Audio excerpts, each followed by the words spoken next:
single ka, huwag mong gawin na you love someone dahil nalulungkot ka lang. Talagang hindi mo kaya ang buhay sa ibang bansa, umuwi tayo.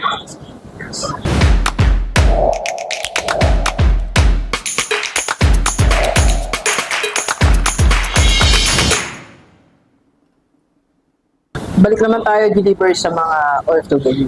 And I'll be sharing the 6 most dangerous things na ginagawa natin. Na hindi na natin dapat gawin is 26. So stop doing this 6 dangerous things sa buhay natin. First, high income but no spending structure. Yes. Marami sa ating nag-upload kasi yung sweldo natin dyan is 3x ng sweldo natin. So kung 20k ka dito, let's say, so pasahod ka dyan na 60k, 80k, or even 100k and more. Maraming mga OFW, sumasahod na rin naman ng more than 100. Pero, ang problem is, walang spending structure. Ang spending structure po, ito po yung naka-percentage ka or may amount lahat ng mga spending areas mo. Example, ilang percent yung papadala mo sa Pilipinas, ilang percent yung ipuhin mo, ilang percent yung pambili ng asset, ilang percent pang bayad ng utang, ilang percent yung allowance ng family mo, o ilang percent yung pang sarili mo, personal expenses. So, dapat meron tayong structure. So, kung hindi mo pa nalalagyan ng structure yan, lagyan mo na ng structure yung high income mo. 100k, sana pupunta yan. Kasi pag wala po tayong structure, nakadepende tayo kung sino magte-text, kung ano yung makita natin yung needs. So, anything na wala structure, para tayong business, wala tayong system. Or structure, no system, mag-fail kahit gano'ng kalaki ang income natin. Alright, number 2, becoming the ATM of your family here in the Philippines.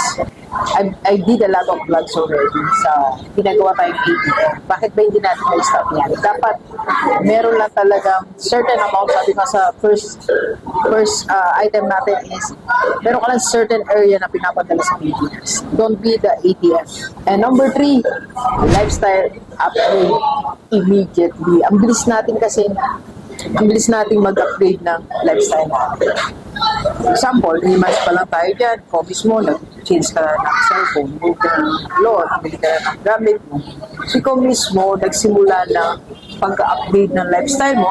So, therefore, nakita ng family mo sa Pilipinas, gumagaya na sila. And number 4, wala tayong exit plan. Walang target kung hanggang kailan ka lang. So, dapat may plan tayo. And number 5, you're buying the wrong assets. Napaka-dangerous niya sa buhay ng isang. Bibili tayo ng asset dahil in-offer lang sa atin. So, walang plan. Bumili tayo ng asset kasi nagandahan tayo sa view. Or bumili tayo ng asset kasi ipinilit sa atin, sinalit natin. So, those are wrong decisions. And number 6 is, you are loving someone for wrong reason. Doc, ba't napunta tayo sa love life?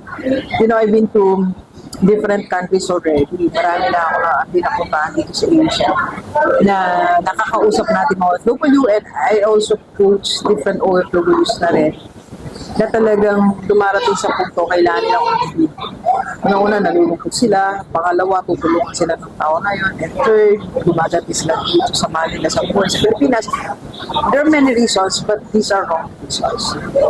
Don't love another people or someone na hindi naman talaga siya dapat. Kung single ka, huwag mong gawin na you love someone dahil nalulungkot ka lang. Talagang hindi mo kaya ang buhay sa ibang bansa, umuwi tayo. Okay? So, delivers. These are dangerous pag ginawa natin. So, mapapahamak tayo pati yung family natin. So, therefore, you have to change this. This 20.